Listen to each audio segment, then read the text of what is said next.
I'm Randy and I make candy, and tonight I'm making caramel Oreo bombs. Stick around.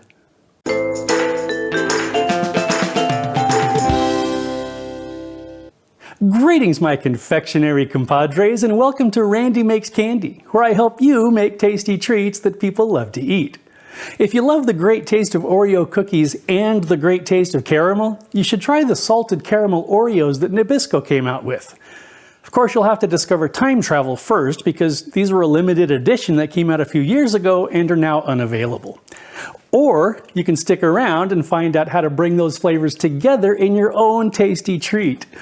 As always, I'd love to hear about your results if you decide to make your own caramel Oreo bombs, as well as suggestions for other recipes you'd like to see in future videos. For this recipe, I'm using 3/4 cup of sweetened condensed milk, 1/4 cup of butter, 15 caramels, 20 Oreos, 4 ounces of room temperature cream cheese, and 1 cup of chocolate.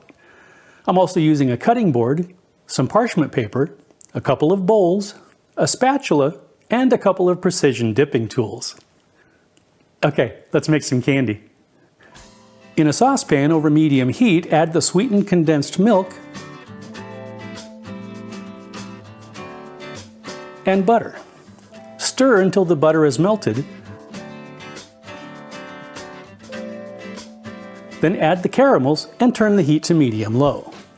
Stir this continuously so the caramels don't burn. When the caramels are fully melted, pour the mixture into some jars, set them aside to cool a bit, then put them in the refrigerator for a few hours.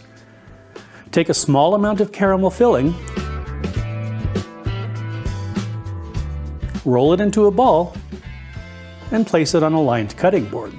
The caramel's pretty sticky, so keep a damp paper towel or cloth handy. A little moisture on your hands and fingers will make the process easier. Put the caramel in the fridge or freezer until they firm up. There's a shortcut available here for those who want to simplify things a bit. You can just take some of the caramels and cut them into quarters, roll them into balls, and use them as the filling. They're a little too chewy for my taste, but you might like them. Pulverize the cookies using a food processor, a rolling pin, or whatever method you'd like.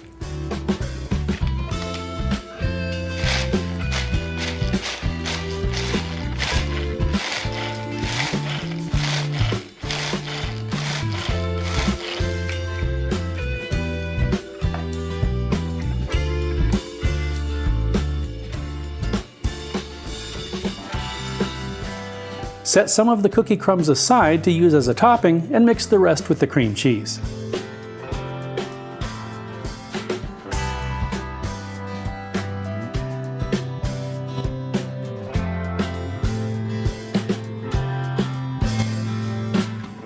Take a little of the mixture, flatten it,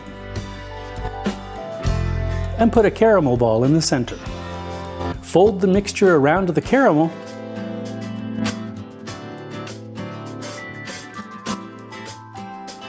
then roll it into a ball.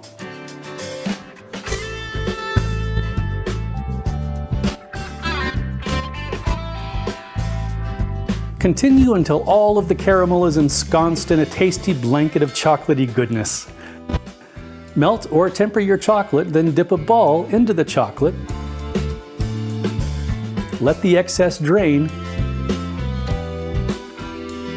and place it on a lined cutting board. Immediately sprinkle some of the reserved cookie crumbs over the top. Continue until everything is dipped and sprinkled, then leave them on the counter to rest. And that's it.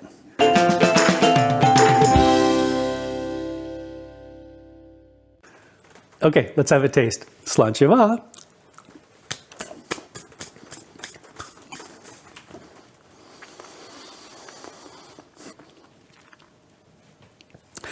Well, this is every bit as good as I'd hoped it would be. Smooth, creamy texture, sweet chocolate, a little tang from the cream cheese, and the dark warmth of the caramel. Don't bother with the time machine, compadres. You really ought to try these. If you enjoyed your time here in the Candy Kitchen, please like, share, and subscribe. Thanks for sticking around, and I hope you'll join me next time. Or you can stick around and find out how to bring those flavors together. Blah, blah, blah, blah.